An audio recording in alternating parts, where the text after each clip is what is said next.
Iniciamos con la primera ponencia, que es la conferencia inaugural, Reforma de la Ley Electoral, acercar el ciudadano al Parlamento, que nos la va a impartir don Enrique Arnaldo, que ya tuvimos el honor de que estuviera en otras jornadas también con nosotros.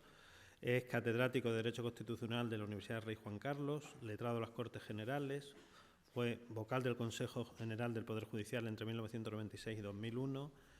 Es una persona muy destacada en el ámbito del derecho parlamentario, del derecho electoral, perdón. Entre 1986 y 1996 estuvo destinado en la Junta Electoral Central, de la que fue director de asistencia técnico-jurídico. Está en posesión de la Gran Cruz de San Raimundo de Peñafort y es el encargado de, junto con algún compañero suyo, de editar una guía que todos aquellos que están en alguna junta electoral, como tengo yo el honor ahora de ser el secretario de la Junta Electoral de Extremadura, o todos los estudiosos de las cuestiones de derecho electoral, es el libro de cabecera. Es la guía de derecho parlamentario, donde viene comentada la ley orgánica del régimen electoral general, con numerosísima jurisprudencia, con numerosísimas resoluciones de la Junta Electoral Central y, por lo tanto, se puede decir que es la obra más completa en este ámbito que se puede encontrar ahora mismo en las librerías españolas sobre derecho parlamentario y, por lo tanto, tenemos el gran honor de precisamente el autor de esa obra, uno de los coautores de esa obra, de tenerlo a nuestro lado, que es una de las voces más autorizadas que puede haber en España para hablarnos, como ya digo, de la reforma de la ley electoral. Bienvenido, Enrique, y tiene la palabra. Pues, muchas gracias.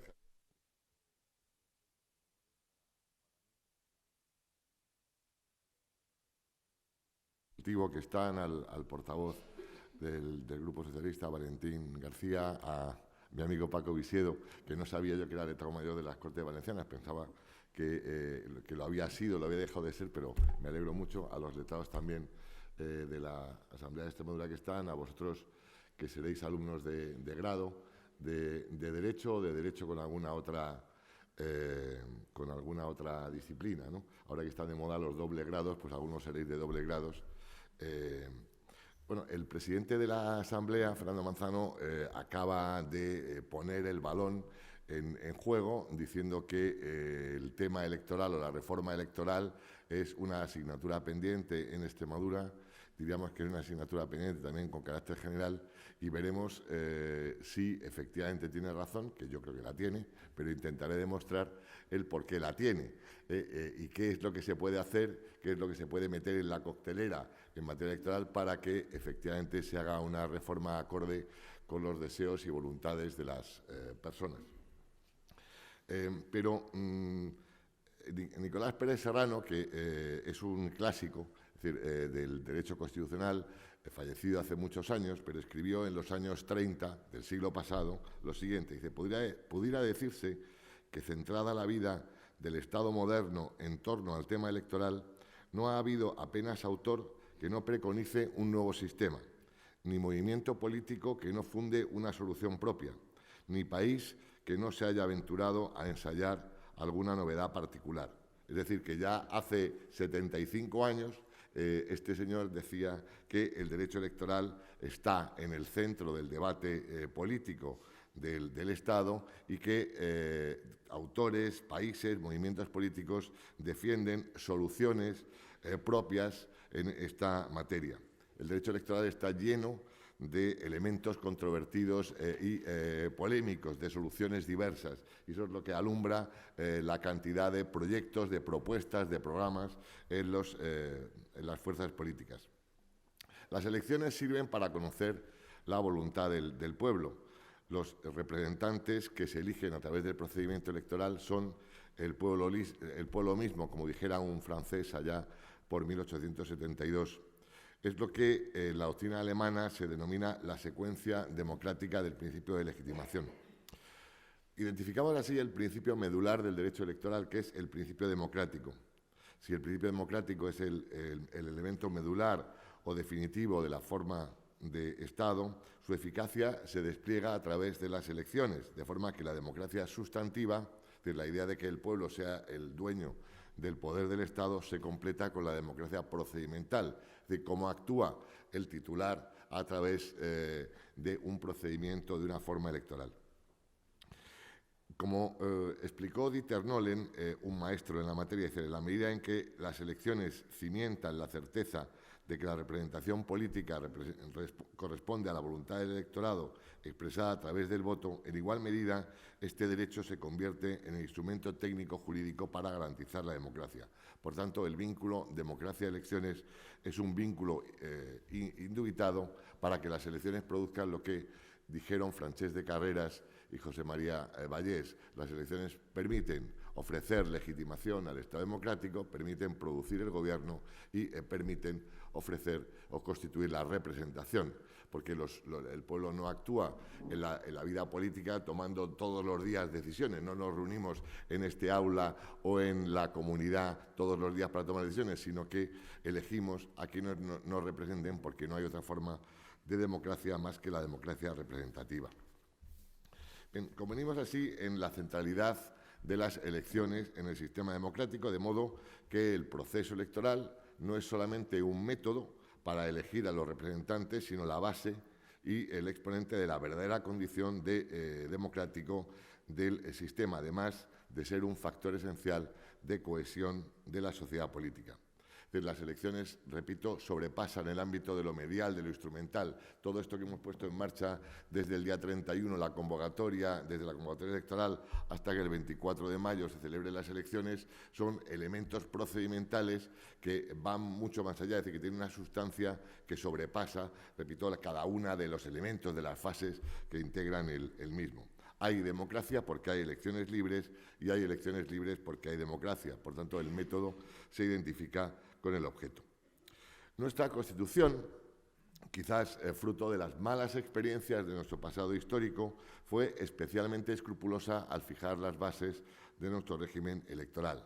Es decir, no cayó en los excesos de la Constitución de 1812, que en realidad fue una Constitución, pero también una ley electoral, y no caí en esos excesos, pero la de 1978 se caracteriza por contener una extensa constitucionalización del núcleo electoral. ¿Por qué? Cuando una norma jurídica, y también la norma fundamental, es muy prolija al regular algo, es porque desconfía. El derecho se basa también en la desconfianza y, por tanto, para garantizar, para asegurar las garantías de supremacía y estabilidad propias del régimen electoral, las incorpora a la norma fundamental. Por eso es más extensa nuestra Constitución que otras que son, como la alemana o la italiana, que son mucho más escuetas al regular esta materia. También podemos decir lo mismo de los estatutos de autonomía. El de Extremadura también es más prolijo de lo normal en la regulación de las bases del régimen electoral, incluso dejando escaso margen al desarrollo por parte de la legislación electoral. El carácter prolijo y detallado de la Constitución española y de los estatutos de autonomía, repito, por comparación con otros países de nuestro entorno, explica perfectamente que los elementos políticos del régimen electoral, es decir, el sistema, haya permanecido sin modificar desde el Decreto Ley de Normas Electorales de 1977. Es decir, para que, digamos, sobre todo los más jóvenes que no vivisteis la transición política, tengáis esta idea. En el proceso de transición se dictó un decreto ley de normas electorales para constituir el primer Parlamento democrático. Pues el contenido de aquel decreto ley, el contenido nuclear, se mantuvo en la Constitución de 1978 y se volvió a mantener en la Ley Orgánica del Régimen Electoral General de 1985. Es decir, por eso digo que ha permanecido inalterado y modificado, repito, el núcleo básico desde 1977. Es decir, lo que se convino entonces entre los actores políticos se ha mantenido. Es decir, no han sido, por así decirlo, capaces de alterar esas bases fundamentales que se alcanzaron entonces. En suma, en nuestro país ha primado lo que el profesor Sánchez Agesta definió como la ley de la inercia o de conservación o la ley de resistencia al cambio.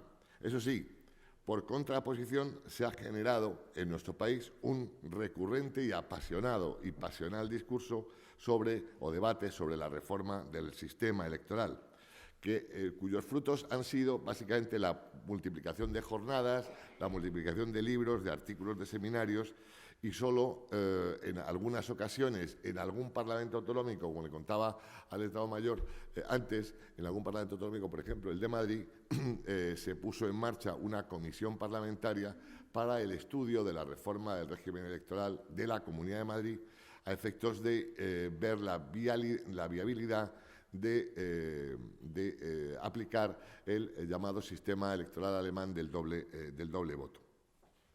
Se vislumbra de este modo la flagrante contradicción entre el principio dinámico o principio evolutivo propio de las democracias, propio de los estados contemporáneos, y el principio conservador convertido en obstáculo cuasi insalvable para para la aplicación de ese principio dinámico.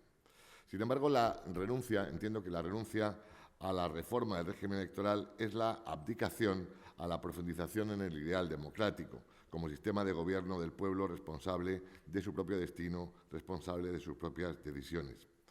El consenso axiológico, los valores compartidos en las sociedades democráticas hacen factible la reforma, aun cuando los tiempos puedan no estar acomodados a las necesidades percibidas o sentidas. No hay contradicción, pues el principio conservador debe ser entendido como principio de racionalización, es decir, como principio de reflexión sobre los avances, pero no como principio paralizante, no como freno a la reforma, sino como elemento, repito, de racionalización. La reforma del régimen electoral es un elemento dinamizador, agitador de la consecución del ideal democrático, para precisamente unir la pretensión a las propias necesidades o deseos o virtualidades de los ciudadanos que reclaman la aplicación de ese principio que está en el artículo 9.2 de la Constitución de promover la participación auténtica, real de los ciudadanos en todas las decisiones.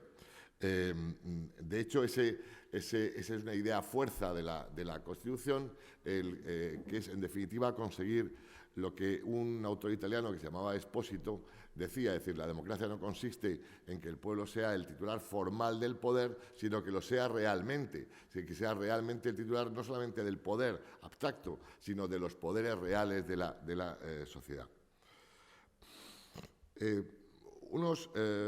Básicamente han sido autores provenientes de Cataluña. Hemos citado ya a Carreras también y a Vallés. Pues Vallés, con otro profesor de la Universidad Autónoma, José Ramón Montero, escriben, dice, un análisis de la evolución de los sistemas electorales en los países europeos ha revelado que los cambios fundamentales se produjeron hace 60 años y que desde entonces la regla general ha consistido en la adopción de modificaciones menores.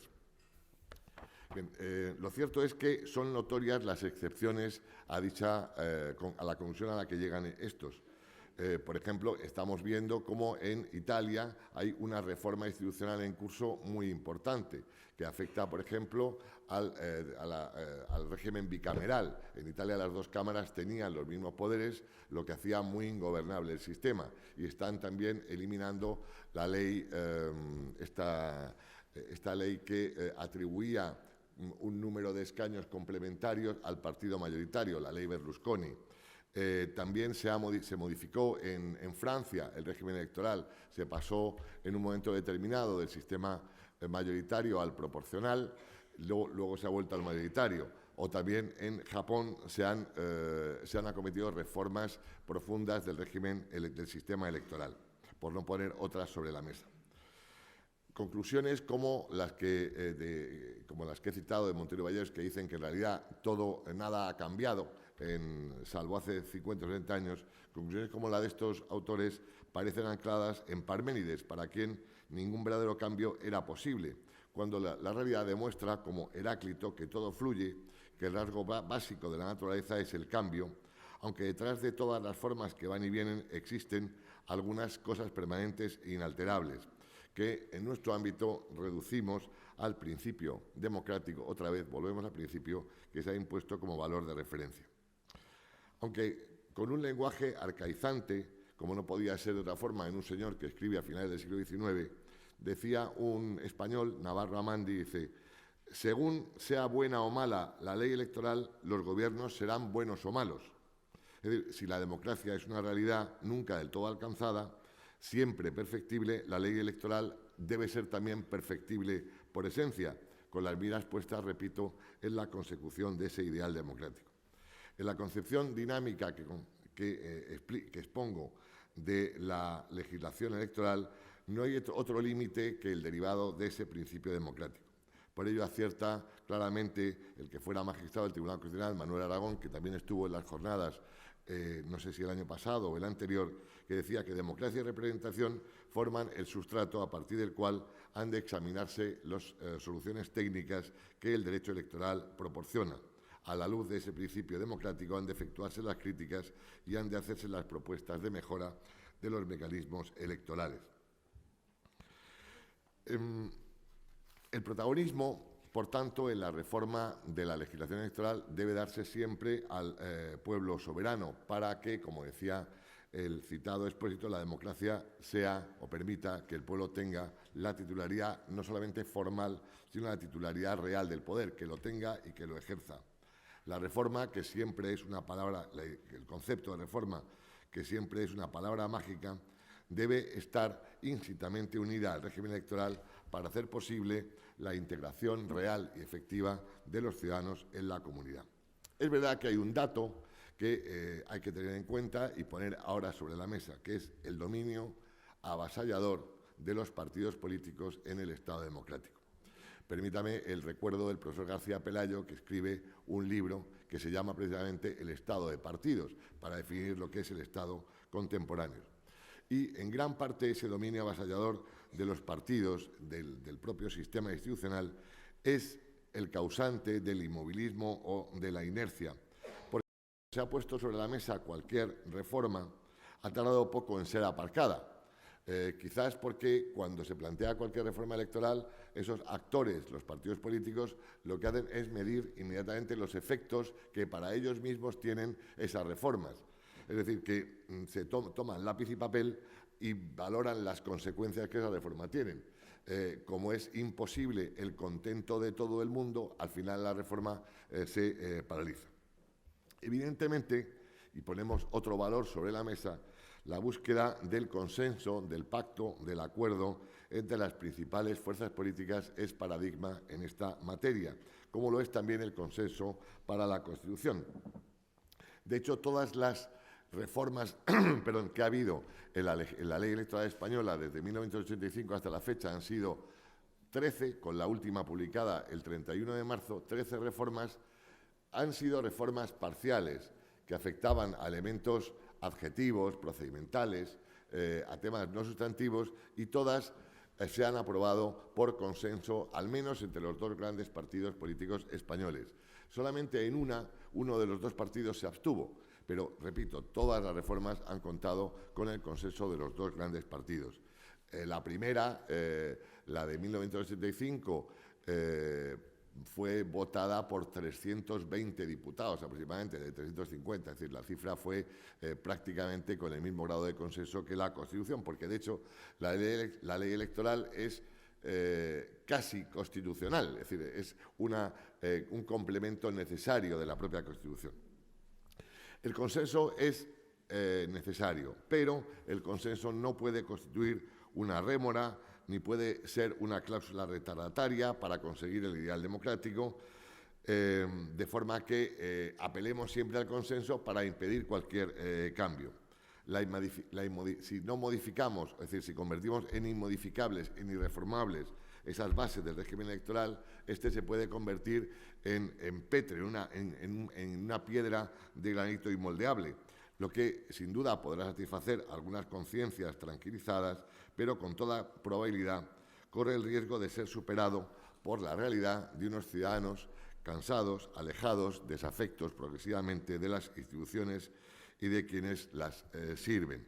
De hecho, digamos, no es ninguna cosa que yo vaya a descubrir que, sobre todo en los el último año, los últimos meses, la sensación de agotamiento, de cansancio, de alejamiento es mayor en la ciudadanía y expresa o explica gran parte de las cosas que están ocurriendo en nuestro ámbito, en el ámbito político.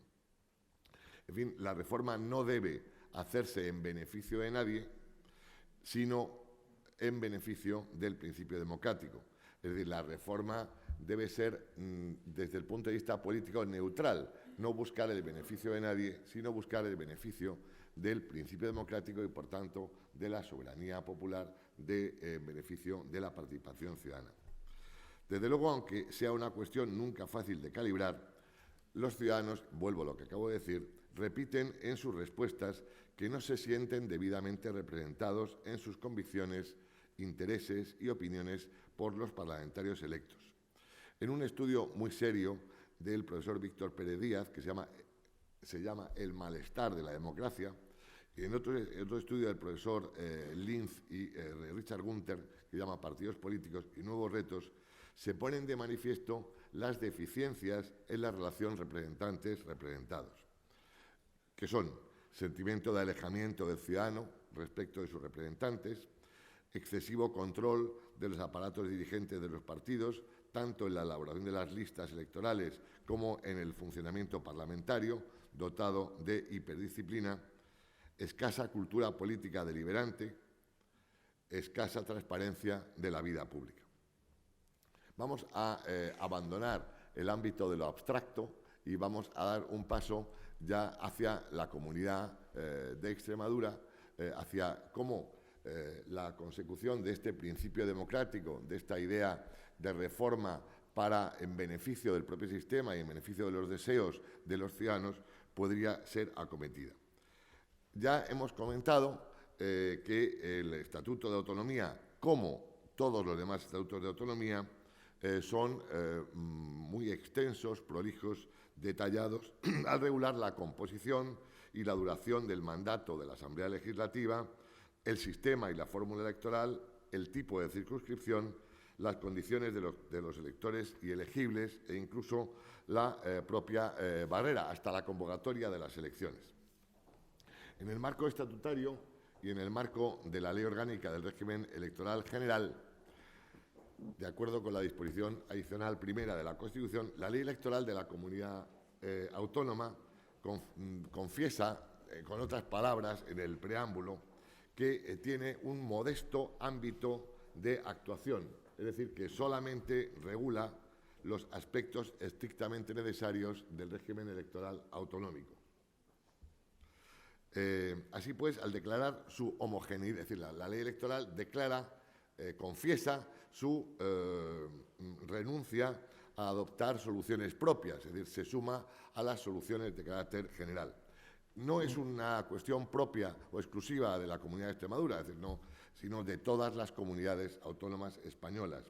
Como casi la práctica totalidad, la de Extremadura ha reproducido el contenido de la ley electoral, con lo que en realidad se ha configurado en nuestro país un régimen electoral único, aplicable a todos los procesos electorales, que tiene ventajas, porque al final tenemos todos plenamente integrados la mecánica y el funcionamiento del propio sistema. Es decir, no las elecciones locales, autonómicas, generales y del Parlamento Europeo funcionan prácticamente de acuerdo con los mismos parámetros, lo tenemos plenamente integrado.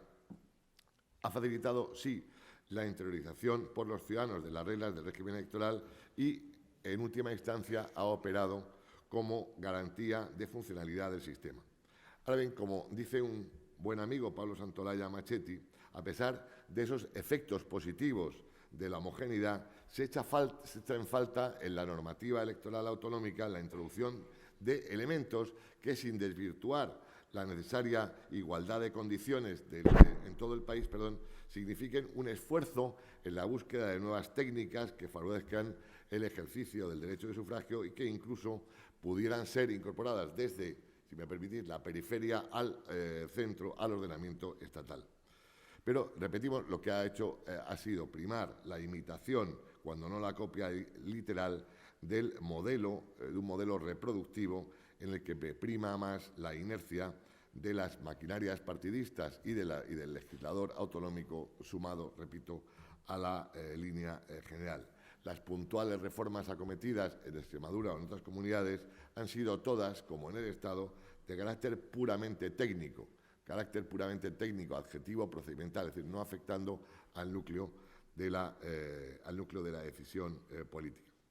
Sobre estas premisas entramos ya en el análisis en el examen del sistema electoral en esta comunidad, es decir, de las decisiones políticas centrales que determinan la mediación entre las preferencias de los ciudadanos y el sistema del poder institucionalizado. Es decir, que determinan la traducción de los votos en escaños, dejando sentado que el funcionamiento del sistema desde el punto de vista político durante estos 30 y casi 40 años ya de vida democrática, el sistema ha funcionado razonablemente bien, ha permitido la formación de gobiernos estables, ha posibilitado la alternancia política y ha asegurado que ningún partido político importante quede fuera del órgano de representación política. Es decir, la idea de la reforma no es porque el sistema haya funcionado mal, el sistema ha funcionado bien y ha permitido,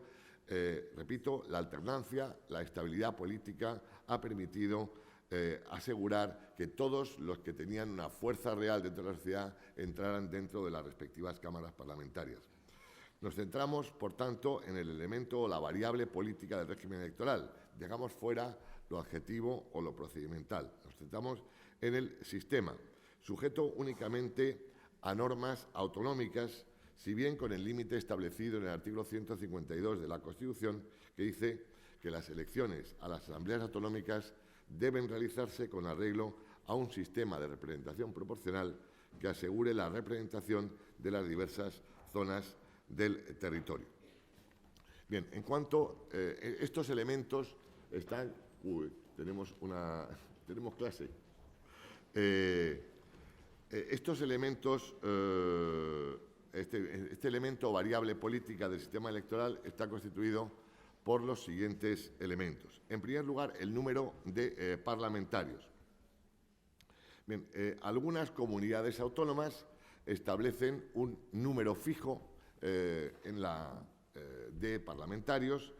Por ejemplo, lo hace así Castilla y León. Otras comunidades establecen un número de parlamentarios, por ejemplo, la de Madrid establece un número de parlamentarios por razón del número de habitantes, Madrid concretamente 1 por 50.000 o fracción superior a 25.000, lo que ha dado lugar, por ejemplo, que en Madrid, como ha subido mucho de población, ha pasado de 94 diputados en 1983 a 129 en la de 2011. En otras comunidades, por ejemplo la del País Vasco, es un número fijo por provincia, 25 por cada uno de los territorios históricos. Desde luego, el presidente ha apuntado que de los 65 de la Comunidad de Extremadura repartidos entre las dos provincias, cabe la reducción del número. En todo caso, lo que sí debemos concluir en este punto es que la reducción del número debe tomarse no aisladamente, sino en consideración de todo el conjunto de los elementos que integran el sistema. Es decir, se acaba de reducir por una reforma estatutaria el número de diputados en la Comunidad de Castilla-La Mancha, pero este elemento, repito, no es un elemento aislado, sino que es un elemento que debe valorarse de conformidad con el conjunto de los datos del sistema. Debo, en todo caso, decir que ese número no puede ser, tiene que tener como base, evidentemente, el elemento poblacional. Es decir, consideraciones como la del País Vasco, en donde atribuye el mismo número a cada provincia, donde no pesa el territorio, pero no pesa la población, no tienen viabilidad desde el punto de vista democrático. En segundo lugar, el problema de la circunscripción. Las soluciones en España han sido básicamente dos. Una, la solución general, que es decir, la base circunscripcional, la base distrital es la provincia, que es la solución más extendida en toda España, y en algunas comunidades uniprovinciales, como la de Asturias o como la de Murcia, la circunscripción única se divide en pequeñas circunscripciones. Una comunidad uniprovincial tan enorme poblacionalmente como la de Madrid es una sola circunscripción, lo cual no deja de ser un disparate que para 6 millones, un padrón de unos 6 millones de personas, haya una única lista, haya única circunscripción. Yo aquí sugiero recuperar la dicción de la Constitución. Dice el artículo 152.1 de la Constitución, que acabo de citar: la elección de las asambleas debe realizarse con arreglo a un sistema de representación proporcional que asegure la representación de las diversas zonas del territorio. En algunas, es decir, la consideración de que la Constitución deja el camino abierto para que se elija como base de circunscripción no la propia provincia, que es el elemento distrital para las elecciones generales, pero que no tiene por qué coincidir con la aplicable en las elecciones autonómicas. Es decir, al menos cabría pensar en una reconsideración de esta idea inicial y buscar una representación por zonas más cercanas del territorio, sea de base comarcal o sea a través de una fórmula parecida. ¿Por qué? Bueno, básicamente por buscar un mayor acercamiento, una mayor visualización por parte de los electores de la relación con los elegidos. Es decir, que no sea algo tan lejano, tan distante, sino algo más próximo a los propios intereses de la zona en la que se reside. Para garantizar la máxima igualdad y la proporcionalidad o impedir la aparición de circunscripciones de reducido para garantizar la máxima igualdad y la proporcionalidad o impedir la aparición de circunscripciones de reducido tamaño por recurrir a circunscripciones complejas o por combinación de la circunscripción única con circunscripciones inferiores o con distritos uninominales o binominales, decía un autor allá en el año 1981 en la revista Sistema, Bernardo Fernández Pérez, decía que en definitiva sobre todo en algunas comunidades pequeñas, uniprovinciales o biprovinciales, era posible buscar ese término circunscripcional más estrecho, más cercano, para, repito, asegurar la relación mejor entre electores y elegidos. Tercer elemento, la fórmula electoral. En esta materia también hay una uniformidad absoluta y en el universo estatal y en el universo autonómico se hace suya, todos hacen suya la fórmula del matemático belga D'Hondt, el famoso D'Hondt o sistema o fórmula del mayor cociente. Y ello en todas las comunidades mediante la técnica remisoria al sistema establecido para el Congreso de los Diputados. De manera que si la ley electoral general estableciera en el futuro alguna fórmula diferente, también en muchas comunidades sería de aplicación esa fórmula diferente que se estableciera para el Estado. La sustitución del método D'Hondt por otros criterios que tendencialmente aumentaran la proporcionalidad presenta una dificultad. Una medida de esta índole nacería con nombres y apellidos, es decir, beneficiaría a unos partidos y perjudicaría a otros, rompiendo la neutralidad del sistema actual, que, repito, como he dicho antes, con todos los defectos, se mantiene de forma general en la mayor parte de los procesos electorales en Europa. Es la fórmula más extendida. De hecho, algún estudio que se ha hecho sobre la búsqueda o la aplicación de otras fórmulas electorales proporcionales, como la proporcional pura, la de Santalagüe o la de Niemeyer, apenas modifica el reparto de escaños entre los grandes partidos. Tiene pequeñas alteraciones respecto de los grandes partidos, sí da un mayor potencial, una mayor ventaja a los terceros o cuartos partidos, o incluso permite el acceso de partidos minúsculos, lo que evidentemente genera una enorme satisfacción en esos terceros o cuartos partidos o en esos partidos minúsculos, pero debe valorarse este hecho también desde el punto de vista de la gobernabilidad, de la eficacia y de la estabilidad política. Ya sabemos que en derecho electoral la pregunta es siempre estabilidad o representatividad, eficacia o justicia. Se trata de combinar ambas de la mejor manera posible, pero no podemos aplicar el principio de proporcionalidad pura o de justicia material, sin olvidando que lo que pretende el sistema electoral es que los ciudadanos expresen su voluntad, pero también que se constituyan gobiernos que tengan capacidad de ser gobiernos y de tomar decisiones políticas. Bien,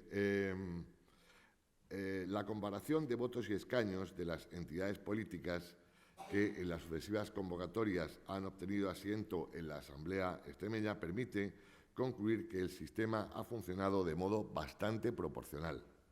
Incluso podríamos decir que en muchas ocasiones en mayor medida que en el Congreso o en algunas otras comunidades autónomas. El índice mayor de proporcionalidad es el alcanzado por el elevado número de diputados a repartir. De los 65, es decir, es aproximadamente la mitad de los que en una comunidad que tiene 1 millón de habitantes, pues la mitad de una comunidad como la madrileña, que tiene 120 y tantos diputados y tiene 6 millones. O de Cataluña, que tiene 120 y tantos, 30 y tantos diputados y son 8 millones. Es decir, que la proporcionalidad se ha alcanzado en mayor medida gracias, repito, al elevado número de escaños a repartir.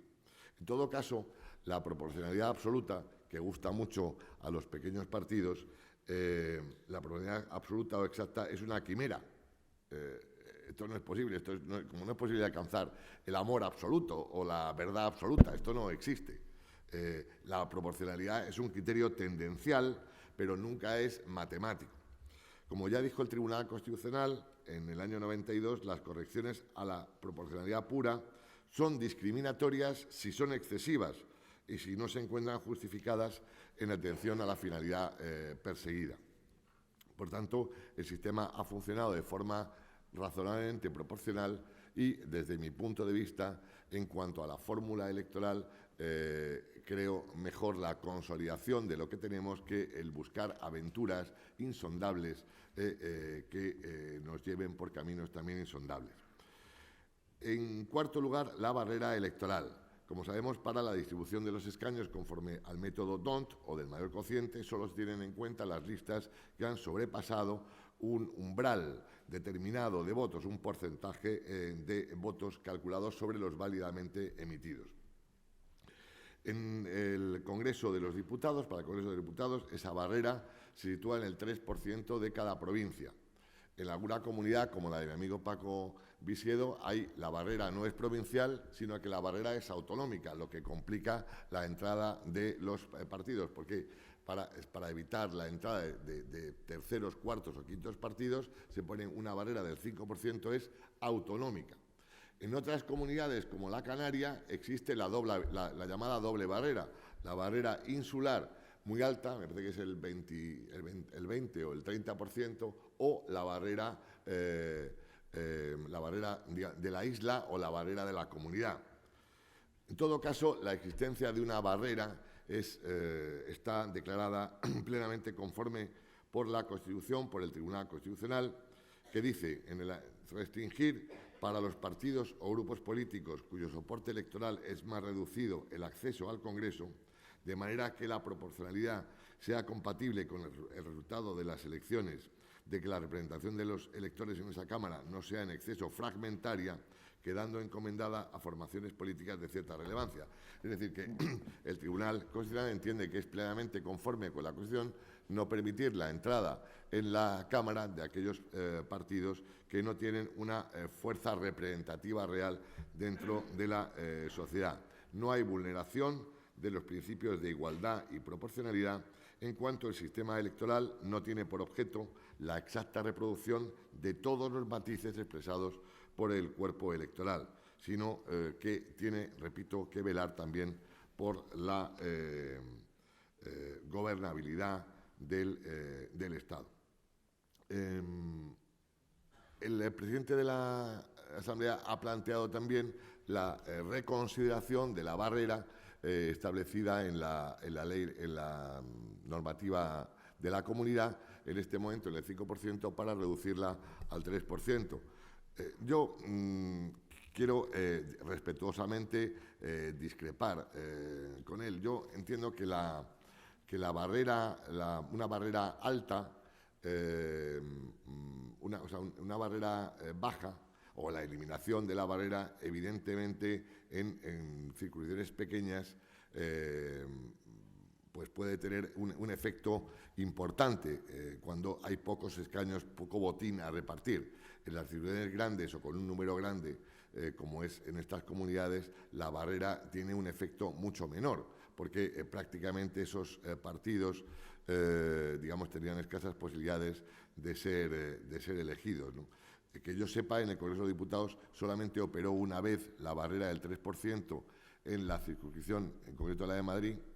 El CDS, en unas elecciones en el año 89, alcanzó el 3% de los votos, pero sobre el cálculo de los votos emitidos, de los votos a candidaturas. Pero sumando los votos a candidaturas más los votos en blanco, no llegaba al 3%, se quedó en el 2,97%. Es decir, por un 0,03% no llegó a alcanzar la barrera. Es decir, pero con esa excepción yo no he visto ningún caso en la circunscripción de Madrid, en las grandes, en donde nadie que haya alcanzado ese 3% se haya quedado sin entrar. Creo que el efecto eficacia, el efecto gobernabilidad es importante a estos efectos y antes de abordar la reducción de la barrera. En quinto lugar, el procedimiento de voto, y voy terminando. El Estatuto de Autonomía no incluye ninguna previsión en este punto, mientras que la ley electoral solo prevé, en relación con la presentación de candidaturas, que se realice mediante lista de candidatos con expresión del orden de colocación de los mismos. Igual que la ley electoral, determina la nulidad de cualquier modificación, adición o supresión de cualquier nombre o la alteración de su orden de colocación. Las listas, por tanto, en nuestro sistema son cerradas y bloqueadas, como en todos los procesos electorales que se celebran en España, salvo en el Senado y en los municipios minúsculos entre 100 y 250 habitantes, de forma que los electores solo pueden optar por dar su visto bueno a una de las listas propuestas por las formaciones políticas concurrentes. Es decir, los electores eligen indirectamente, porque quienes preeligen o eligen directamente son los partidos, los comités de los partidos, y, repito, el elector se pronuncia sobre aquello que ellos han previamente preseleccionado. El Consejo de Estado, en el informe que hizo sobre la reforma electoral, propuso tímidamente el desbloqueo de las listas. Actualmente solo existe el bloqueo absoluto en España y en Portugal. No obstante, el propio Consejo de Estado recoge argumentos contrarios a la apertura de las listas y, sobre todo, el tema de la dificultad técnica de articular el voto preferencial o la indicación del orden de candidatos, sobre todo cuando son muy grandes. La apertura de las listas, sin duda, la apertura o entreapertura de las listas, sin duda, es el elemento más más fantasioso desde el punto de vista del ideal democrático para todos. Se trata de reducir o romper el dominio absoluto avasallador de los partidos políticos del control de las listas electorales. Algunos partidos han introducido un principio interno, que es el que llaman las elecciones primarias, una preselección interna. Y en algunas de esas primarias incluso son abiertas, de forma que no intervienen solo los militantes de los partidos, sino que son abiertas a cualquier ciudadano que pueda votar. Les contaré que en algún país que se ha hecho de estas, en algún país, incluso algún país como Estados Unidos, en algunos estados de Estados Unidos, esas primarias abiertas en las que puede votar cualquiera ha dado lugar a que voten los del otro partido, de los otros partidos, para conseguir que saliera aquel que querían que saliera, porque era más fácil de ganar que el otro. Es decir, esto tiene también sus enormes dificultades. Bien, pero algunos partidos han optado por las primarias cerradas o por las primarias abiertas. Pero esta, en todo caso, no deja de ser una solución interna, interpartidaria. Nosotros estamos hablando de una solución a posteriori, es decir, que el elector pudiera expresar una preferencia en su voto en favor de unos y no en favor de otros, para conseguir que, pues ayer se votó en el Congreso de Diputados la reforma de la ley del aborto. Parece ser que una diputada, parece que el portavoz del Grupo Socialista se equivocó, pero que una diputada del PP en conciencia votó en contra de esa reforma y la van a sancionar, como se produce siempre en el Parlamento, por ser un diputado díscolo, que no ha votado conforme a las directrices del partido. Es decir, la entreapertura de las listas está íntimamente unida a la disciplina partidaria. Es decir, en un sistema de listas abiertas la disciplina disminuye porque el elegido, se cree efectivamente que ha recibido el voto directamente de los electores. Con lo cual, la apertura de las listas tiene también el efecto de potenciar el peso de las personas respecto de los partidos. Bien. Julián Santamaría, que fue un sociólogo electoral clásico, catedrático madrileño, con su sarcasmo habitual, escribió hace un montón de años que esta idea de la apertura de las listas, sobre esta idea, dice: tengo un prudente escepticismo. Es un elemento enormemente atractivo, repito, porque se aleja de las burocracias de los partidos, de la oligarquía de los partidos, de la falta de transparencia de los partidos, del anquilosamiento, y se beneficia en pro de la personalización de la relación representativa. Bien, esto es muy sencillo en el sistema mayoritario. Es decir, en los condados de Gran Bretaña, evidentemente que votan entre 100.000 personas que viven en los barrios, votan uno, la relación es muy fácil. Evidentemente está personalizada.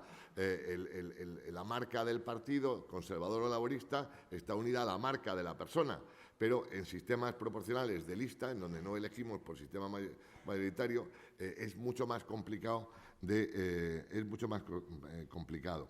Bien, por tanto, creo que en esta materia, no voy a escurrir el bulto, creo que no hemos llegado a una fórmula suficientemente satisfactoria. Repito, me parece una idea súper atractiva en la que habría que profundizar, pero no sé exactamente qué proponerles, porque viendo también lo que ha ocurrido en el Senado, en donde en realidad el voto personalizado se convierte en voto de listas, no hemos visto ningún beneficio real, ninguna aplicación real de ese principio personalizador en el Senado. Repito, elemento muy atractivo, pero no sé ofrecerles una solución práctica. En conclusión, ¿hay margen para la reforma electoral? Creo que hay margen para la reforma electoral. Hay margen. ¿Es necesaria la reforma electoral? Pues yo diría que sí, por una razón. Cuando se hace una reforma porque sí, fracasa. Es decir, las reformas obedecen a que son necesarias. Si no, no hacemos reformas. Nosotros no cambiamos el baño de casa si no es necesario cambiar el baño de casa. Nos ahorramos esa hora. No cambiamos las cosas por capricho.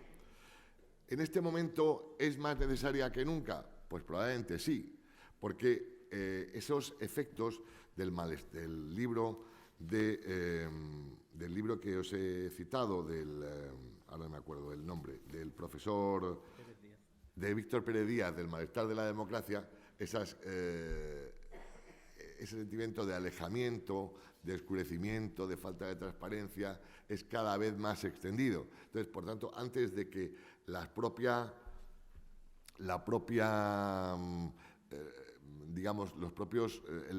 peor funcionamiento del sistema nos obliga a la reforma, tenemos que adelantarnos a ella. Es decir, tenemos que dar un paso adelante para escuchar esa voz de los ciudadanos que reclaman más democracia, mejor relación representativa, mejor relación entre los representantes y los representados, mejor trasladar las voces de los ciudadanos al Parlamento para que el pueblo se sienta verdaderamente representado en el Parlamento.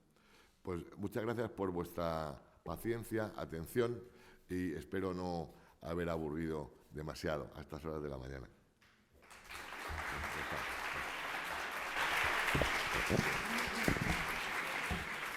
Sí, tenemos 10 minutos si alguien quiere hacer una pregunta o abrir un pequeño debate con el ponente.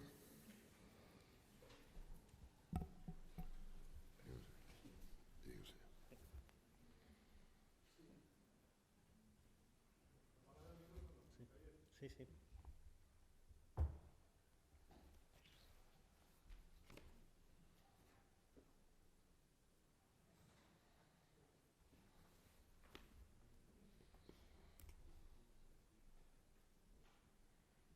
Ahora sí. Buenos días.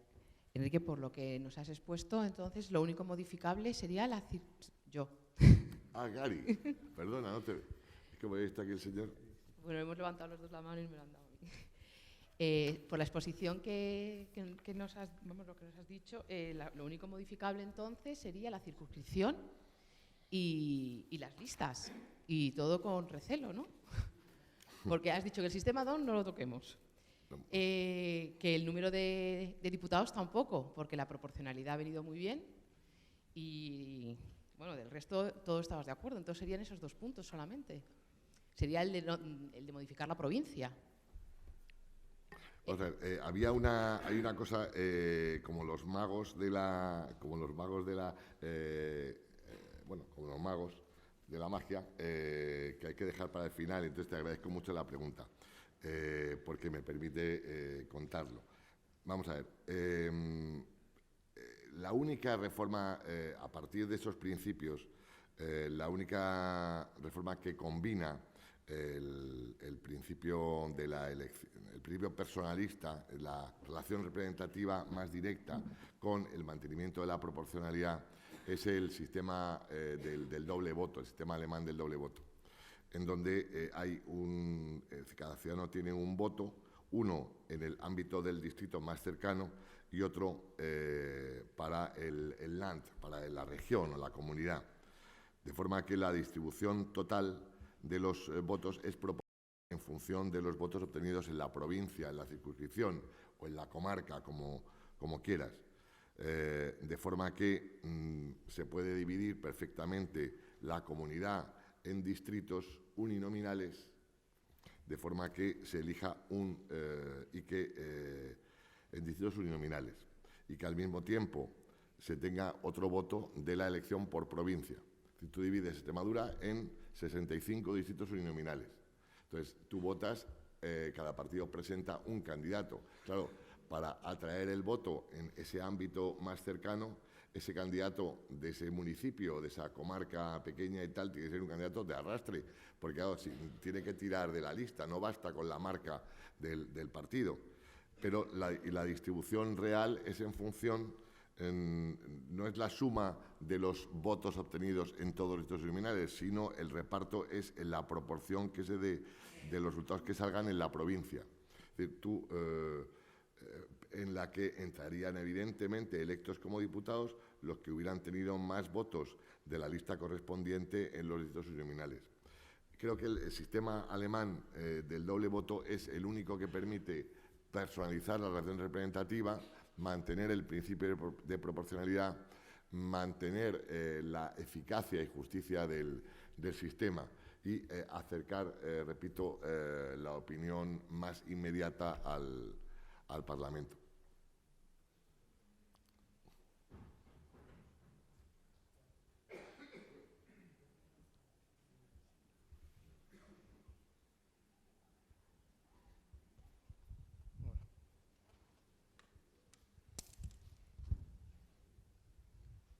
Sí, muchas gracias por su intervención.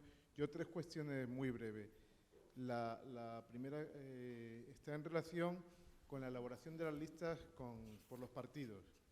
Es decir, ya no hay ningún pudor, yo creo que antes lo había, y los comités de listas en algunos partidos o los comités electorales hacen un mero paripé. Yo quiero preguntarle si no se podría introducir algún control verdaderamente democrático, público, legislativo, normativo, del proceso de elección de candidatos por parte de los partidos, porque es donde está el inicio del problema. La segunda cuestión, lo cierto y verdad, o por lo menos lo que detectamos algunos, es que no existe vinculación alguna entre el parlamentario y el elector. El número 25 a la Asamblea de Madrid por los 2 grandes partidos sale con completa seguridad y no tiene ningún vínculo más que el dedo que le puso en la lista. El elector, el ciudadano, no tiene ninguna importancia para él En ese sentido, se ha comentado lo del Senado. En el Senado se han hecho 2 modificaciones que yo creo que son importantes, que han incrementado el control de los partidos. Antes se ordenaban los candidatos por orden alfabético, ahora ya no, los ordenan los partidos, porque saben que el primero que va en la lista suele salir. Y ahora se ordena la papeleta por bloques de partidos. En las primeras elecciones no se hacía así, se ordenaban alfabéticamente todos los candidatos.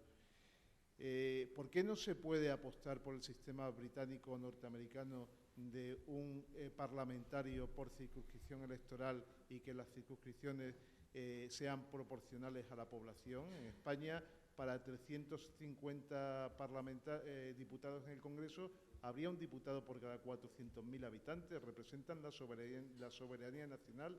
El más votado en cada circunscripción sería el diputado. Tendría una vinculación directa con su partido con los ciudadanos, y su partido se preocuparía muy mucho de poner a una persona que tuviese vinculación con la circunscripción. Se acabaría, por ejemplo, el problema de los cuneros. Y la última cuestión, hay otra cosa que aleja a los ciudadanos de los parlamentarios, y es el nivel de preparación, de formación, de experiencia real, laboral, empresarial, funcionarial de los candidatos en relación con el conjunto de la sociedad. Estamos encontrándonos con políticos profesionales que no han hecho otra cosa en su vida que estar en la política. Eso aleja. Y por otra parte nos encontramos en multitud de aspectos de la vida laboral en la cual hay procesos de selección donde se elige una capacidad, una experiencia, una formación.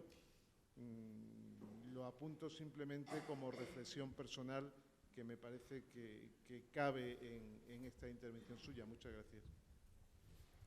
Usted no es alumno, ¿eh? No, yo soy alumno. Usted ya está estudiado. Soy alumno, estoy doctorando en Ciencias Jurídicas y Sociales. Pues está estudiado ya. Vamos a ver. Yo no sé si soy más preparado para hablar del nivel de preparación. Desde luego esta es una de las quejas más habituales que está en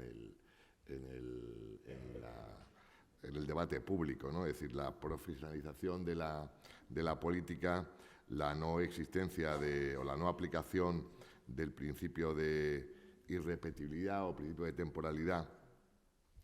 Es decir, que, digamos, por así decirlo, el político lo es eterno. Yo digo, no voy a decir el nombre, pero hay algunos políticos que los vemos desde la televisión en blanco y negro, es decir, que siguen los mismos después de 30 años.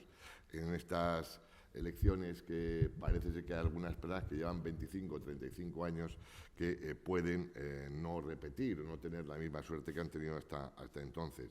Yo creo que este es un problema grande para los partidos. No es un problema grande para los partidos y por lo tanto es un problema grande para la sociedad. Pero son los partidos los que tienen que abordarlo. No puede haber reglas jurídicas desde fuera que exijan que para ser candidato al Congreso se tenga que tener un grado universitario o un máster, que se haya tenido una nómina y se haya cotizado a la Seguridad Social. Eso no puede establecer una norma. Pero los partidos tienen que tomar medidas porque es posible que el tema les funcione mal si siguen haciendo como están haciendo en esa línea de profesionalización. Yo creo que los partidos tenían que asumir un poco una concepción, si se me permite, empresarial, de forma que buscaran a los mejores técnicos, los mejores comerciales y que al mismo tiempo, pues como los equipos de fútbol, pues renovaran de vez en cuando el banquillo para permitir ser más atractivos para los ciudadanos. Repito, es un problema de los partidos que son los partidos los que tienen que resolver, pero antes de que se lo resuelva la sociedad deben ser ellos los que lo aborden. Precisamente, aunque, repito, yo no soy nadie para hablar de esta cosa, los movimientos políticos que están surgiendo en los últimos tiempos son en parte consecuencia de lo anterior, ¿no? Entonces, yo lo único que quería decir aquí es lo siguiente. Tenemos que pensar también en el principio de temporalidad del poder. Entonces, yo lo que no sé es cómo se aplica. Es decir, ¿se puede ser el diputado toda la vida? O se puede ser durante X mandatos. ¿Se puede ser candidato a la presidencia de un órgano toda la vida o ahí tiene que haber limitación de mandatos? El principio de temporalidad es algo también reclamado, y miro a los jóvenes, porque son los más críticos, ¿no? Es decir, el principio de temporalidad también es reclamado por la sociedad, pero también los partidos tienen que pensar en una respuesta a esto. Yo no creo en una respuesta jurídica, en una respuesta prescriptiva, debe hacerse de esta manera. Pero, repito, el Consejo de Administración, que es el Comité Ejecutivo del partido, debe pensar como si fuera el detergente. Es decir, tienen que vender más detergente y mejor detergente cada vez. No pueden tener siempre los mismos gránulos del detergente, porque es posible que los problemas les superen, es decir, les desborden, ¿no? Y ya no solamente es un problema español, sino que a veces tenemos la cosa de que, joder, que en España esta cosa de la generación del 98, esta depresión, es un problema compartido. Estamos viendo el movimiento antieuropeo en Inglaterra, estamos viendo el movimiento de Le Pen en Francia, estamos viendo el movimiento de Syriza en Grecia. En Italia se ha parado en cierta medida el movimiento del cómico porque el Renzi, el primer ministro, está abordando la reforma institucional italiana que estaba paralizada desde hace muchos años. En cuanto a lo que dices sobre pero bueno, son reflexiones en alto y yo no sé si soy la persona más indicada y aquí en la sala con toda seguridad personas más preparadas que yo. Parlamentario elector, Senado. Yo recuerdo las elecciones del año 86 en el Senado, en donde, que son las primeras a las que, me parece que fueron del 86 o del 89, a las que se presentó al Senado por Madrid Ruiz Gallardón. Claro, Ruiz Gallardón era el candidato número 1 del Partido Popular y tenían que buscar otros 2 candidatos al Senado que tuvieran apellidos después de la R, lo cual no es fácil, ya después de la R quedan muy pocas letras. Bueno, entonces, el siguiente candidato, un buen amigo que se murió, se llama Roberto Soravilla, con S, y una señora, Rosa Vindel, con V. Entonces ya formaron la lista. Salieron los 3 en aquellas elecciones. Pero lo importante para el cabeza de lista era buscar 2 con el apellido más tarde. Los que empezaban por A no tenían problema. Yo lo que creo es que el cambio en cuanto al orden, yo creo que no ha afectado honradamente. Es decir, yo creo que la gente sigue votando, sigue poniendo las 3 crucecitas en la misma lista y hay muy pocos votos combinados de panachage, muy pocos votos. Es decir, que al final, salvo en unas elecciones en Valencia, en donde se repartieron 2-2 los senadores, 2-2 entre el PSOE y el PP, porque el PSOE metió en la lista a la alcaldesa de Gandía, que tiraba mucho de una comarca tan importante como era Gandía. Entonces consiguieron empatar en el Senado. Es el único caso en la historia que yo conozco de reparto 2-2. Siempre se ha producido el 3-1, de forma que el partido ganador en la elección al Congreso gana en la elección al Senado. Esto se ha mantenido siempre.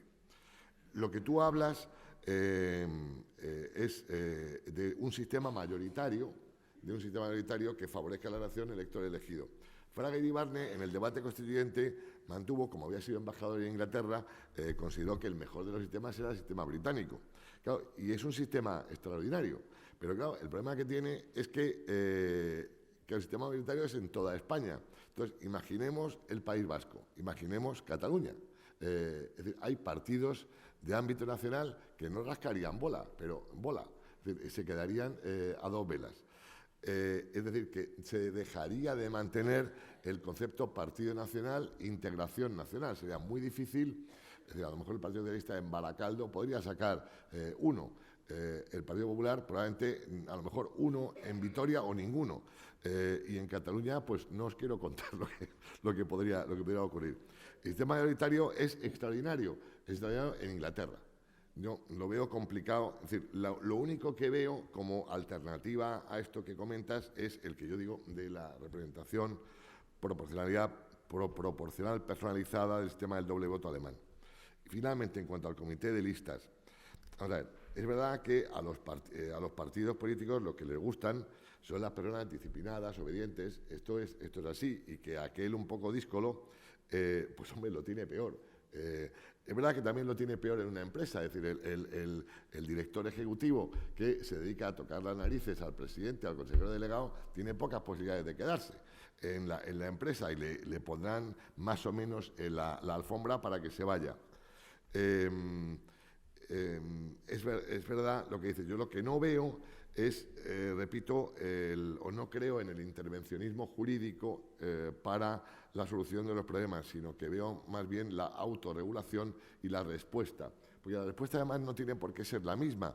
Habrá partidos que ofrezcan estos valores más rejuvenecedores y tal, más interesantes, más atractivos y, por tanto, sea como valor a presentar ante la sociedad. Pero no creo que todos tengan que ser iguales. Sí, buenos días. Gracias por la intervención.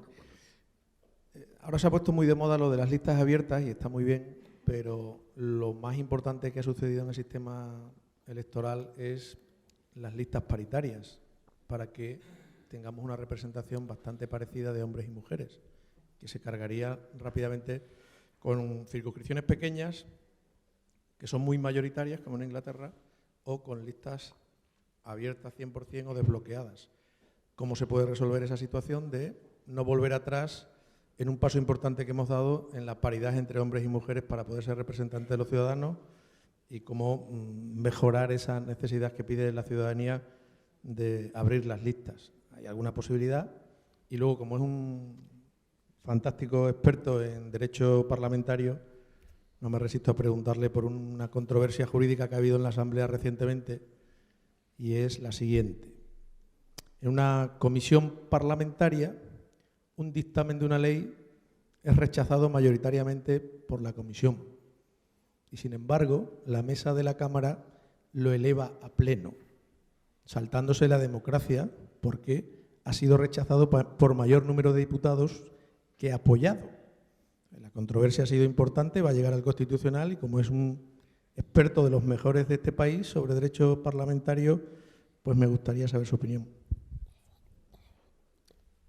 Bueno, en cuanto al tema primero, vamos a ver, evidentemente o sea, para los jóvenes las listas deben ser paritarias, es decir, deben equilibradas, mejor dicho, más que paritarias, la paridad yo entiendo que es el 50%, equilibradas, de forma que el porcentaje máximo de un sexo en la lista electoral sea del 40%, es decir, no puede haber menos de un 40% de uno de los dos sexos. De forma que la proporción se establece en 60-40. No puede haber menos de 40 ni más de 60 de un sexo. Y este principio de equilibrio se establece sobre la totalidad de la lista y también dividida por bloques por cada bloque de 5, de forma que en cada bloque de 5 candidatos puede haber 3 de un sexo y 2 de otro, pero nada, de acuerdo. Y ese principio de paridad, de equilibrio, se aplica en todas las listas, Congreso, Senado, como también en las listas municipales y autonómicas, con la única excepción de los municipios de menos de 3.000 habitantes. Es decir, de los municipios muy pequeños, el Tribunal Constitucional ha declarado plenamente constitucional el sistema. Incluso en una sentencia en un municipio de Canarias, el municipio de Garachico, un partido político, el Partido Popular, concurrió con una lista integrada exclusivamente por mujeres. Todas eran mujeres, y el Partido Popular declaró que no era conforme a la interpretación adecuada a la Constitución que había hecho la ley electoral, y por tanto declaró que la lista no podía ser proclamada. Evidentemente, cuando las listas son abiertas, no se puede predeterminar el número de electores de un sexo, es decir, no cabe combinar las dos cosas. O hay libertad de elegir, de preferenciar a uno sobre otro, o no hay ninguna posibilidad. En todo caso, yo voy a ser un poco polémico en esto. Es decir, yo creo que la norma del equilibrio de sexos debe ser una norma temporal. Es decir, el que el legislador imponga este principio debe ser temporal.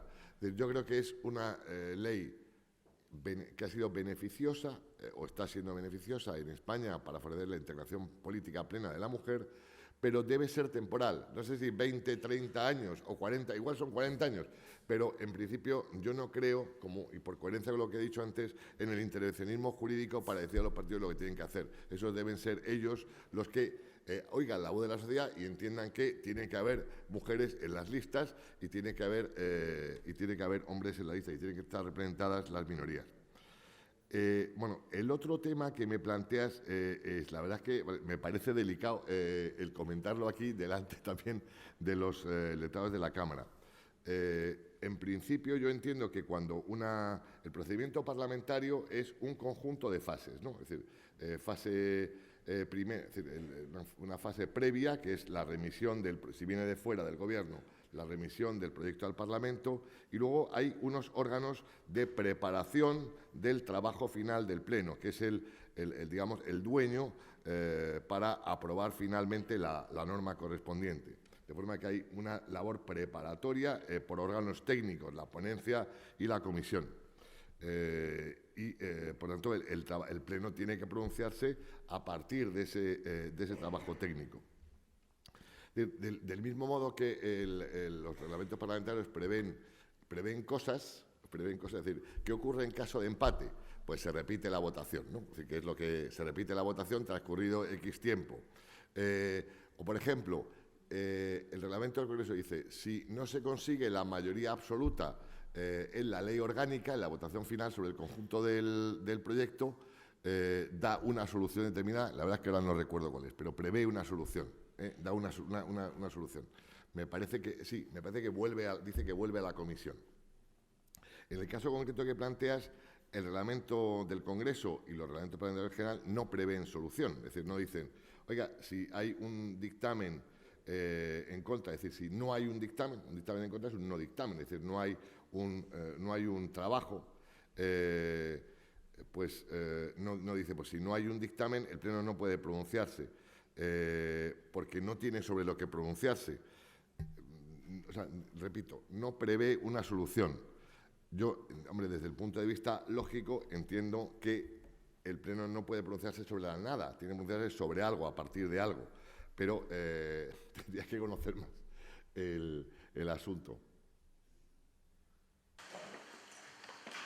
Buenos días. En primer lugar, quería felicitar por Arnaldo por una exposición tan rigurosa como brillante y amena. Y buena prueba de ello es la importancia del debate que está suscitado. Como él ha sacado la flor de la chistera, precisamente el sistema alemán, sobre todo de voto, y por volver a aquello que yo creo que es su ponencia, aunque ciertamente para plantear algunas otras cuestiones, me gustaría poner sobre la mesa tres aspectos. Una, la primera cuestión en relación con el sistema de doble voto alemán, conocerlo y haberlo leído directamente, sobre todo a raíz de los estudios de sociología política de Rudolf Roman sobre la esperanza del silencio. Creo que hablar del sistema electoral sin hablar de algunas cuestiones de gran importancia, como son la financiación de las campañas electorales y, sobre todo, el papel de los medios de comunicación social, especialmente en la titularidad pública de las campañas electorales, deja algunas cuestiones orilladas. En ese sentido, llama la atención sobre la regulación de estos aspectos de Alemania y sobre todo la autorregulación de los medios de comunicación, tanto de la pública como de la Estado.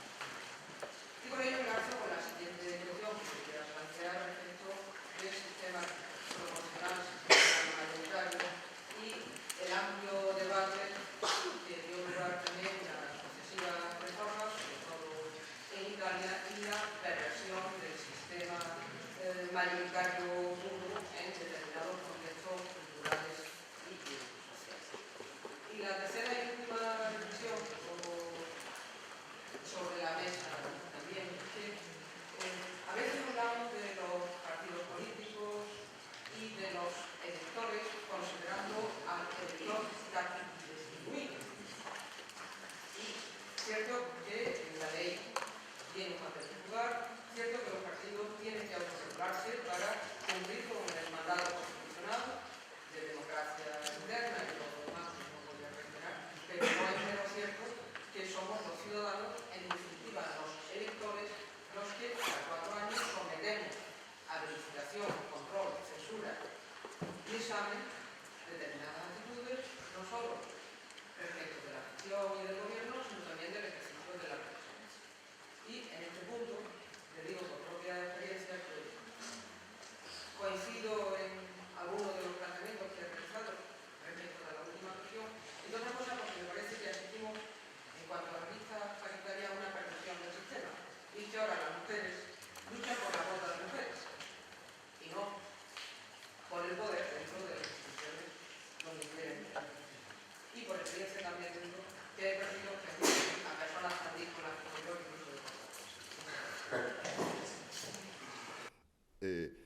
todo caso, entiendo que estás de acuerdo en que la norma es una norma de promoción de la igualdad que es temporal, ¿no? Es decir, digamos que tiene que conseguir el efecto que está consiguiendo, pero después tiene que ser asumido por los estatutos de los partidos, no porque lo imponga el legislador, que los estatutos, que los partidos pues impulsen esa tarea como tarea identificadora de su propio...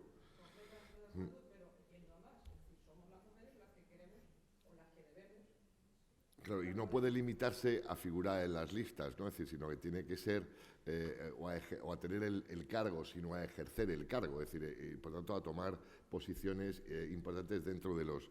Porque claro, es que, por ejemplo, se prevé esa norma para que la mujer esté en las listas, pero luego no se prevé para que ocupe cargos importantes dentro del órgano representativo, ¿no? Del ayuntamiento, de la corporación. Bueno, pero yo de lo que has comentado, y gracias por todo, Pilar, voy a hablar un poco de la financiación de los partidos. A ver, habréis visto... y de las campañas, sí, de la financiación de las campañas. Habréis visto que esta campaña electoral que se abrió el 31 de marzo es menos incisiva. Os habrá llamado la atención, no veis carteles por la calle. No veis banderolas, no veis coches de los partidos dando vueltas, no veis ni siquiera la sede del partido que hayan puesto ni las fotos de los candidatos. Es decir, que, digamos, no veis tampoco los programas de radio, de televisión. Bueno, aparecen candidatos, aparecen partidos y tal, pero no veis la intensidad de otras ocasiones. Y esto se ha debido a una reforma que se hizo de la ley electoral en el año 2011, por la que, digamos, durante esta fase, desde la convocatoria hasta el inicio de la campaña, no se puede llevar a cabo ninguna de esta actividad, ni por parte de los poderes públicos y por parte de los partidos tienen que ser más del boca a boca, pero no puede ser una participación intensa en medios de comunicación, en prensa periódica, etc. Entonces, esto ha producido una disminución del coste de la campaña, es decir, pues los partidos se concentran exclusivamente durante los 15 días últimos, durante, digamos, por así decirlo, durante los anteriores apenas pueden ejercer ningún gasto porque apenas pueden gastar nada. Entonces, esta reducción yo creo que es muy importante desde el punto de vista de la financiación de la campaña. El coste mayor de la campaña sigue siendo el mailing electoral, ¿no? Es decir, el envío personalizado al domicilio del elector de la carta con las papeletas. Esto tiene un coste enormemente elevado, pero para los partidos políticos es el elemento principal para favorecer el voto de la gente, porque a la mayor parte de la gente le gusta ir con el voto desde casa. Es decir, en el bolso o en el bolsillo, con el voto o los votos desde casa. Yo en esta materia he propuesto una solución que no gusta mucho, pero que es que se envíen los de todos los partidos en un solo envío, de forma que se reduce notablemente el coste. En lugar de hacer 4 o 5 envíos, haces un solo envío, el coste evidentemente se reduce. Claro, a los partidos les gusta menos porque quieren que se abra su sobre. Es decir, digo, por no enrollarme más, el coste de las campañas electorales ha disminuido en España en consecuencia de las debidas reformas de la ley electoral, pero tiene también capacidad para disminuir, por ejemplo, en el mailing, pero también incluso mediante la pura y simple reducción de los días de campaña. Ninguna norma, ninguna ley, ningún mundo dice que tenga que ser 15 días. Pueden ser perfectamente menos. Hace unos meses estuve en Colombia y les conté, entre otras cosas, que el proceso electoral español dura 54 días. Desde el día en que se convocan las elecciones hasta el día de la elección pasan 55 días. Desde la convocatoria hasta 55 días. Entonces, el que estaba a mi lado era el registrador nacional electoral y el micrófono suyo estaba abierto. Y le dijo al otro, pues nosotros un año. Imaginaros en Colombia un año de campaña de proceso electoral. Claro, el coste se multiplica exponencialmente. Tiene que gastarse para... Entonces, la segunda forma de reducción del coste es la reducción del periodo electoral. Entonces, en España tenemos margen para la reducción. Hay margen. No de muchos días, pero de al menos 3 o 4 días sí. Y la reducción de los días son reducciones de costes. Y por último, tercero, los partidos políticos también han asumido la idea de que la excesiva, la excesiva pomposidad o la excesiva presencia es negativa. Es decir, el elevado volumen al final se puede volver en contra. Es decir, la gente no quiere los golpeos masivos de petición, de voto, de campaña. Quiere más bien que le expongan razones. Entonces, por así decirlo, los partidos políticos ricos, no tienen en nuestro país mayores posibilidades porque la gente no quiere ese tipo de modelo, quiere más bien razones, quiere más bien propuestas, quiere más bien cumplimientos de programa. Yo creo que el elector español, no sé si compartirás conmigo, Pilar, se ha hecho más crítico o más autocrítico en el sistema, más selecto y menos seguidista, es decir, más con ideas propias y no tanto... de hecho, había y termino, había un sociólogo que se llama la televisión ha sido sin duda el gran cambio contemporáneo. Después ha sido el iPhone, pero el gran cambio fue la televisión. Que imaginaros la sociedad rural anterior a la televisión, ¿no? Es decir, el gran cambio, la televisión ha demostrado la enorme capacidad de atracción, ¿no? Es decir, porque es capaz de mantener sentada a la gente delante de una pantalla durante tiempo. Ha demostrado también la capacidad de influencia. Ha demostrado la capacidad de influencia en algunos casos sí y en algunos casos no. Es decir, tú sigues la televisión o ves el programa del Gran Wyoming, pero no tienes por qué ser de izquierdas. O ves el programa de Telemadrid y no tienes por qué ser de derechas, porque a lo mejor lo que estás buscando precisamente es saber cómo se reflexiona desde un ámbito determinado. El seguimiento no quiere decir seguidismo. La gente tiene ideas propias. No se le convence a la mínima de cambio. No es crítica o autocrítica con el sistema, ¿no?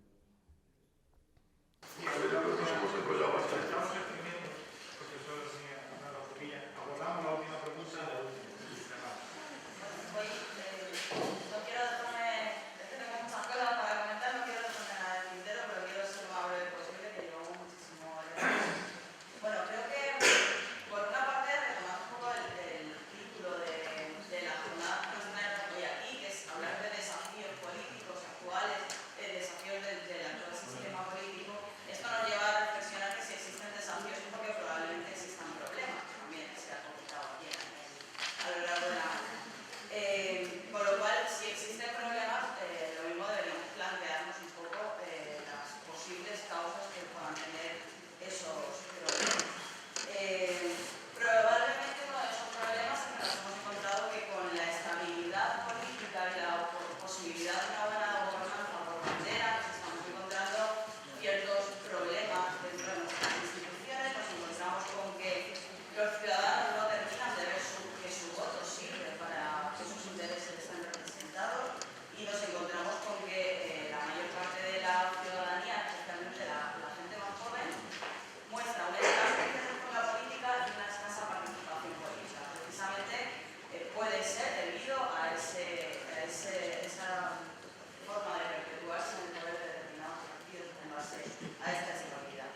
como has hecho casi una enmienda a la totalidad, no voy a decir, no sé, yo creo en esto, esto es como lo del fútbol. Todos tenemos nuestro equipo, ¿no? Y no somos, cada maestrillo tiene su librillo, ¿no? Es decir, y por tanto, efectivamente, todas las cosas son matizables. Yo solamente voy a decir dos cosas. La neutralidad del sistema DONT. Con excepción de las circunscripciones pequeñas, o sea, llamo circunscripciones pequeñas a circunscripciones de menos de 5 diputados o a elegir, con excepción de las de menos de 5, el sistema ha funcionado de manera neutral, en el sentido de que todos los partidos que han superado un umbral electoral en torno al 5 y pico % han tenido representación. Estoy convencido que en la primera elección del 24 de mayo en Extremadura entrarán aquellos con los partidos que superen el umbral del 5% van a entrar. Es decir, y por tanto el sistema va a funcionar de manera neutral, o sea, va a permitir. Entonces, podemos pensar, bueno, es que los de menos de 5 también tienen que entrar. Bueno, ¿por qué? Es decir, digamos que las elecciones no tienen por qué, o sea, la representación, como decía, no tiene por qué ser matemática, tiene que ser lo más aproximado posible a esa representación plural. Y la experiencia demuestra que, efectivamente, en Soria, donde se eligen 2 diputados, el sistema funciona como prácticamente mayoritario. Pero en Zaragoza, o en Asturias, o en Valladolid, el sistema es una proporcionalidad neutral, creo, y lo va a ser también en Extremadura. Y es decir, digamos, los partidos minúsculos que tengan una escasa implantación. Os voy a contar una cosa y termino. Digo, por contar una anécdota y no entrar en un debate. ¿Sabéis cuántos partidos se han inscrito en el registro del Ministerio del Interior desde el 1 de marzo? 400 partidos. Hace 10 años había inscritos en el registro de partidos unos 1.000 partidos. Ahora podemos estar en los 10.000. Esto es un disparate. Es más fácil constituir un partido que comprar un coche. Es más fácil. Y quedarse como partido gratis. No pasa nada, no hay que pagar ni tasa para inscribir. Entonces, esto no tiene sentido. No tiene sentido. Para ser un partido político inscrito en el Ministerio hay que haber conseguido algún apoyo electoral, pequeño, mediano, pero algo. No es que yo soy un partido. Mire usted, esto no es serio. Eso también habrá que abordarlo. Es decir, para inscribirse como partido tenemos que poner determinadas condiciones. Hay cosas que habrá que revisar. Las coaliciones electorales. Resulta que tú constituyes una coalición y la puedes llamar de forma distinta en cada pueblo. Esto es un disparate. Se multiplican las dificultades de impresión de las papeletas, las dificultades administrativas entre otros periodos. Hay partidos, ayer me contaba uno, Ciudadanos por Olot. Olot es un pueblo de Cataluña. Dice, bueno, no son los de son otros. Entonces, ¿cómo se pueden llamar Ciudadanos por Olot si no son del Partido de Ciudadanos? Esto es otro esperpento, que se puedan utilizar al Partido Socialista cuando al principio ya no, pero se constituyeron 18 partidos socialistas que no eran Obrero Español, sino que se llamaban Internacional, Internacionalista y tal. ¿Para qué? Para ver si engañaban a la gente con la papeleta y le metían la otra. El término Partido Socialista le corresponde a alguien. Esto no se puede ser aquí cualquiera que llegue, me apropio de la denominación. Lo mismo hablo de popular o de... Me da igual, pero hay que... estas cosas también hay que abordarlas seriamente, ¿no? Pues ya está.